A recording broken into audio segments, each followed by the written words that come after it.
tá bom? Esteja com a gente aí, apoiando o podcast Café Amargo, tá bom?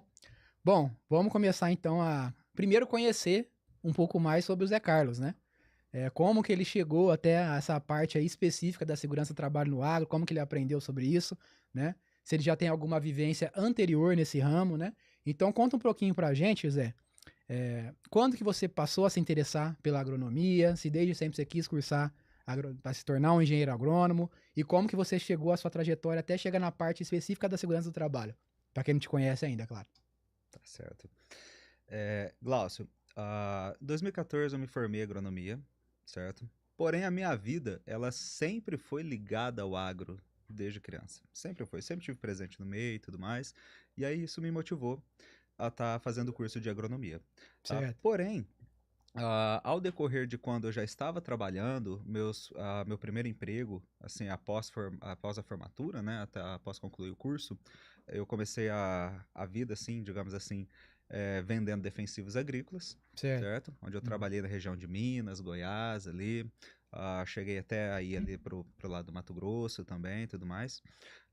Porém, eu despertei interesses, né, pela área de segurança do trabalho através de um amigo, né, o Marcos Ribas, que faleceu, foi um grande amigo, fantástico, né, fez muita diferença na minha vida, e ele me trouxe para essa área, né, e aí fiz a pós-graduação, né, na área de segurança do trabalho, inclusive ele até foi meu professor, Legal. né, e comecei a atuar como perito judicial, certo? Uhum. Na área de perito judicial, onde eu fazia vistorias em empresas, avaliava tudo isso que possivelmente nós vamos estar discutindo, né? Questão Uhum. da NR31 e tudo mais, certo? Eles te apresentavam os casos e você fazia o laudo ou você ia até as propriedades também?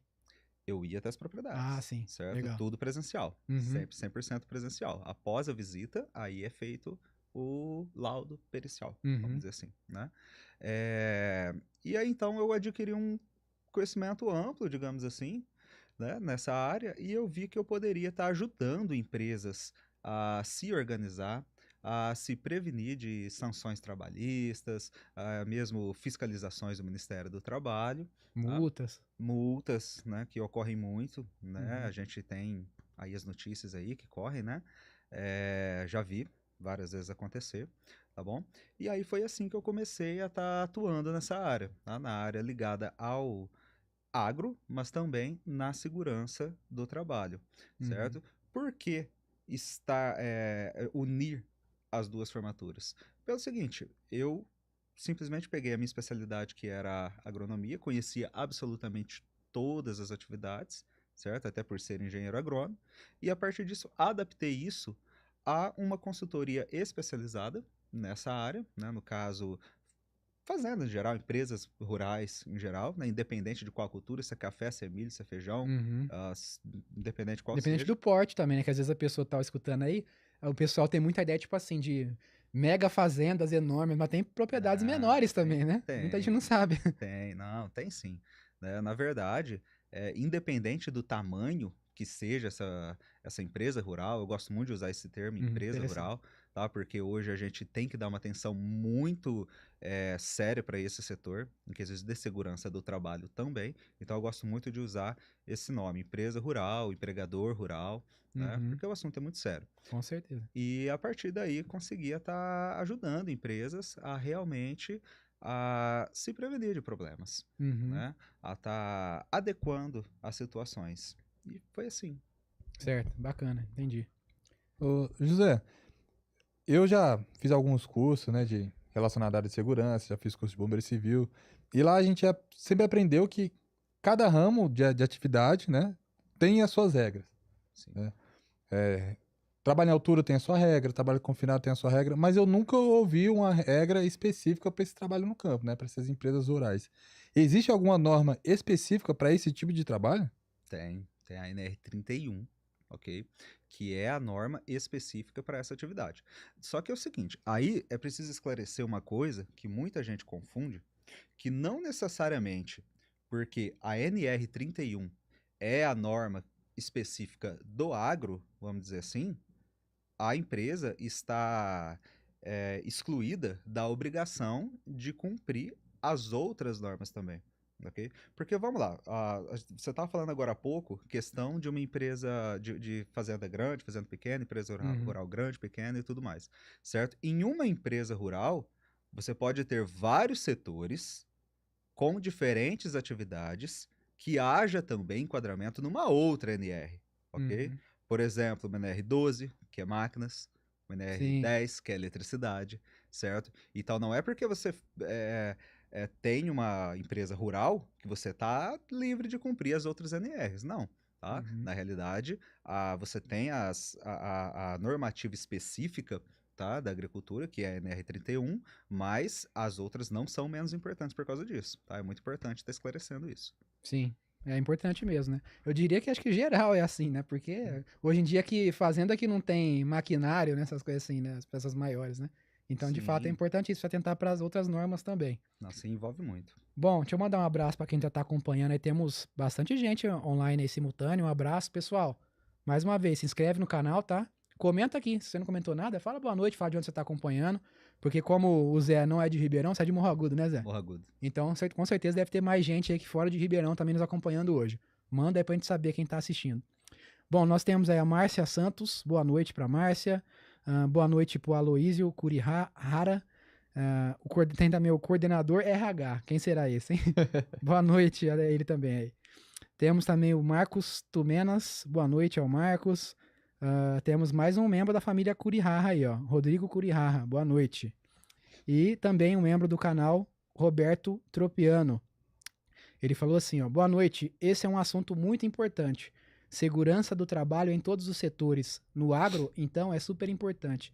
Realmente, Roberto, como eu abri o programa falando, né? Muitas vezes nós não nos atentamos para esse tipo de fiscalização que acontece. A gente só toma conhecimento de forma superficial, quem não é do ramo, quando vê as notícias, né? Quando a desgraça já aconteceu, digamos assim, né? A tragédia já aconteceu. Que é a multa, né? Que é, enfim, né? O confisco da terra, a prisão, né? Aí a gente toma um pouco de conhecimento do que isso existe, né? Mas no dia a dia do cidadão comum, a gente se atenta muito e ouve falar sobre fiscalização sanitária em empresas convencionais, em comércio e tal. Então, isso está mais no nosso imaginário. Já a parte do campo, a gente não sabe nem que existe isso, né? E imagino que muitos produtores também não se atentem para essas normas, né? Na realidade, assim, você comentou sobre as notícias, né? As notícias que a gente mais escuta, perdão, são as notícias, assim, mais graves. Exato. Né? Por exemplo... É o que dá clique, né? Por exemplo, dia 27 de agosto de 2024, surgiu, assim, no país inteiro, né? Ela estava correndo a notícia de uma fazenda no Pará, ok? Que tratava-se de uma produção de carvão, então eles queimavam a madeira e tudo mais, onde foram encontrados 12 trabalhadores em condições, assim, muito degradantes. Muito. Aí é onde, às vezes, as pessoas não acreditam que isso pode acontecer, mas porque, às vezes, não tem acesso à informação. Mas, por exemplo, nesse caso, foi um caso que repercutiu muito, porque, além de multa, ok? O enquadramento ao trabalho análogo à escravidão, que você havia dito agora no começo do podcast. O proprietário lá pegou 4 anos e meio de prisão. Então é uma coisa que não é só multa, certo? É uma coisa que pode ter realmente uma criminalização no meio, ok? Então é muito importante, assim, dar uma atenção especial nisso aí. E assim, tudo bem, tô dando um exemplo lá do Pará, ok? Assim, com todo respeito a quem, se tiver alguém do Pará assistindo, tá? Mas é longe daqui, né? É longe daqui. Então, assim, tudo bem, estamos em Ribeirão Preto. Quer notícia daqui? Certo. Ok. Pirangi, ok? Uma fazenda, trabalhadores trabalhando em condições degradantes de um canavial. Também houve esse enquadramento, houve multa, tudo isso. Outra, da região, Pedregulho, aqui perto. Pertinho. Tá? Uma fazenda de café, condições super degradantes, multa também, a mesma coisa. Inclusive, mais um detalhe, funcionários sem registros também foram pegos nessa notícia e haviam, se não me falha a memória, uns 10 menores trabalhando também nessa situação. Tá? Então, assim, as fiscalizações hoje, elas ocorrem, Glaucio, de uma maneira muito assim, firme. Ela vem ocorrendo. Só que quando a mídia divulga, elas divulgam casos extremos, porque dá audiência, tá? Uhum. Mas as fiscalizações, elas são constantes. Constantes. Certo. Ó, e uma coisa que eu ia te perguntar é o seguinte: bom, você falou desses casos aí específicos, mas o que que é essa norma, a NR31, né, que é específica do agro, o que que ela preconiza? Ela trata do que especificamente que deve ser respeitado ali pelos produtores? Porque a gente ouve muito, assim, só pra, assim, na minha visão de leigo, né? Tá. Quando saem essas notícias de trabalho análogo à escravidão, fala-se muito em alojamento, dormitório, às vezes fala de banheiro, né? Pouco banheiro, não tem banheiro, geralmente fala isso. Tá? Mas o que que fala a norma em si, pra gente entender melhor? Olha, basicamente, para você entender, a norma, todos os procedimentos ali que estão destacados ali, ele vem para tornar o ambiente de trabalho seguro.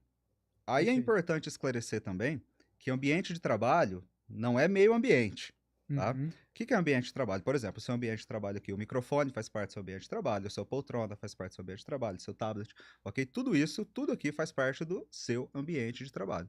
Uhum. Então, a NR31, ela não vai trazer só questões sobre alojamento, sobre banheiros, enfim, só isso. Tudo. Treinamentos específicos que funcionários têm que ter, ok? Riscos identificados no agro. Ela traz, assim, coisa assim, mais importante, assim, basicamente, os EPIs, por Ah, exemplo, sim. ok? Você tem hoje EPIs adequados para cada situação, tá? E a NR31, ela traz isso. Além de, assim, a gente está falando de EPI, mas o EPI, ô Glaucio, ele é a última opção que você tem para, de fato, tornar o ambiente, para proteger o trabalhador, Certo. propriamente dito. Ok? Mas antes a gente tem muita coisa. A gente tem treinamento que eu te falei, a gente tem orientação, a gente tem ordem de serviço, a gente tem manual de conduta, a gente tem N fatores aí que são trazidos na NR31, tá? Uhum. Então ela vai muito além do que só alojamento. Ela vai muito além do que só banheiro, tá bom? Uhum. Uma coisa que me chamou a atenção quando eu tava dando uma olhada nesse assunto é com relação, principalmente ao que você mencionou agora, que são os treinamentos, planos de segurança, de emergência, né? Porque assim, eu vi que há casos de multa nisso também, né? Às vezes o produtor, o empresário rural, como você disse, respeita as demais partes dessa norma, porém, se não, por exemplo, se ele fez com que os seus empregados passassem por um treinamento, eles passaram tudo certinho, fez algum curso e tal, necessário, de acordo com a norma prevê, porém não tem uma comprovação disso. Ele pode ser multado também, não pode? Pode. Não adianta, é aquele negócio. Às vezes a gente acha que está fazendo a coisa certa, igual acontece muito, e na realidade precisa de uma assessoria especializada, tá? Uhum. Por exemplo, vamos lá. Questão do treinamento que você está citando agora, tá bom? Tudo isso tem que constar num programa de gerenciamento de risco no trabalho rural. Famoso PGR, que na NR31, basicamente ele se chama PGR-TR, Programa de Gerenciamento de Risco no Trabalho Rural. Tá? Uhum. Então, nesse programa, que deve ser feito por uma assessoria especializada, tá? Mas eu falo um programa de gerenciamento de verdade. Não igual tem muitos por aí, tá? Que praticamente só tem o laudo, Ah, certo? sim. Tem que ser feito um trabalho, identificado todos os riscos presentes ali. A partir do momento que eu identifiquei os riscos, fiz uma entrevista muito séria com os funcionários da empresa, entendi as atividades. Primeiro vai entender as atividades, né? Depois quais os riscos que estão ali presentes. Aí sim eu vou determinar quais são os meios de proteção para esse colaborador. Porém, a gente fala muito em EPI, mas não, eu volto a dizer, não é só EPI. Uma coisa que muita gente não leva em consideração, por exemplo, é o EPC, Equipamento de Proteção Coletiva. Tá? Por exemplo, o que seria isso? Vamos supor, se você tem uma determinada máquina específica ali que emite muito ruído, barulho Uhum. propriamente dito, ok? Se você conseguir de alguma maneira enclausurar essa máquina e diminuir esse ruído, é um EPC. Basicamente, você conseguiu controlar ali o ambiente de trabalho. Aí, isso anula a utilização do EPI, que seria o protetor auricular. Certo. Porém, isso precisa ser comprovado, primeiro, no PGR, com fotografias e tudo mais, com um laudo muito bem feito, tá? E no caso de ruído, com uma avaliação quantitativa. O que seria essa avaliação quantitativa? Eu tenho um aparelho, ele se chama-se dosímetro de ruído, e não só o dosímetro, mas medidor de estresse térmico para calor, enfim, tem N aparelhos aí que a gente utiliza. E fazer realmente uma avaliação para medir o nível da intensidade desse agente que está, no caso, ruído, que pode provocar danos à saúde do colaborador. Tá? Então, é um trabalho muito bem feito. Não é só simplesmente fazer um laudo ali com uma avaliação qualitativa, vamos dizer assim, certo? Que a gente só cita, basicamente, as coisas, a não ser se for um risco que realmente permite que seja qualitativo. Por exemplo, a questão de riscos biológicos. Ok? Risco biológico não tem avaliação, então é qualitativo. Você identifica que tem um risco biológico ali e determina as proteções. Mas alguns riscos que, principalmente, eles estão previstos também na NR15, que aí nós estamos falando de insalubridade, né? Lembra que eu te falei que as normas se comunicam uma com a outra? Então, nós estávamos na 31, já estamos falando da NR15. Esses riscos que podem ser físicos, químicos ou biológicos, ok, estão todos na NR15. Que é a norma regulamentadora que trata de questão de insalubridade, tá? Então, esses agentes estão lá identificados, existe limite de tolerância, certo? E a gente tem que manter esses agentes dentro do limite de tolerância. Uma das opções é o EPC, o protetor auricular, no caso do ruído, né, que ele vai neutralizar, né, esse barulho, propriamente dito, tá? Mas, volto a dizer, não exime a empresa de cumprir os outros procedimentos, que são os treinamentos, ok? E outra, treinamento é treinamento, tá? Não é você simplesmente pegar o funcionário, sentar ele numa poltrona, junto com você ali, ó, vamos bater um papo aqui. Ou ver um videozinho. Não, tá? Tem que ter, primeira coisa, o instrutor tem que ser qualificado e habilitado, tá? Certo. Qual que é a diferença?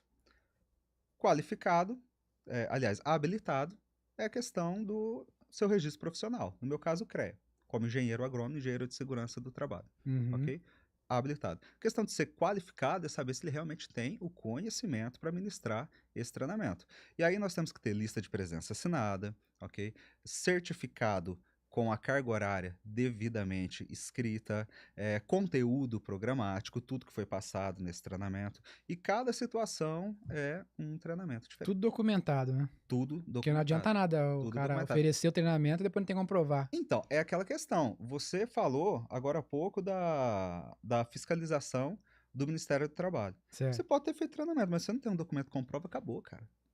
Não tem mesmo se tiver testemunhal, tipo assim, os funcionários falam, não, fez sim, participamos, tá, mesmo assim não vale, né? É complicado, tem que não ter. adianta, o negócio é papel. Juiz quer saber de papel, tá? Então, todos os procedimentos devem ser comprovados. E aí, estamos falando de treinamento, mas tem também o diário semanal de segurança, tá? Que são, ou dia também, você pode fazer isso... Você pode fazer isso todo dia também, se quiser, mas o que é isso? São 10 minutos todos os dias, que cada dia é abordado um tema e é passada uma orientação rápida para o funcionário todos os dias. Por que isso é tão importante? Isso é muito importante porque você consegue gradativamente colocar na cabeça do funcionário que ele está exposto a um risco e que ele precisa se proteger, tá? E que a empresa está dando condições para ele se proteger. Tá? Por isso é tão importante toda essa orientação aí. Muito bom. Temos mais algum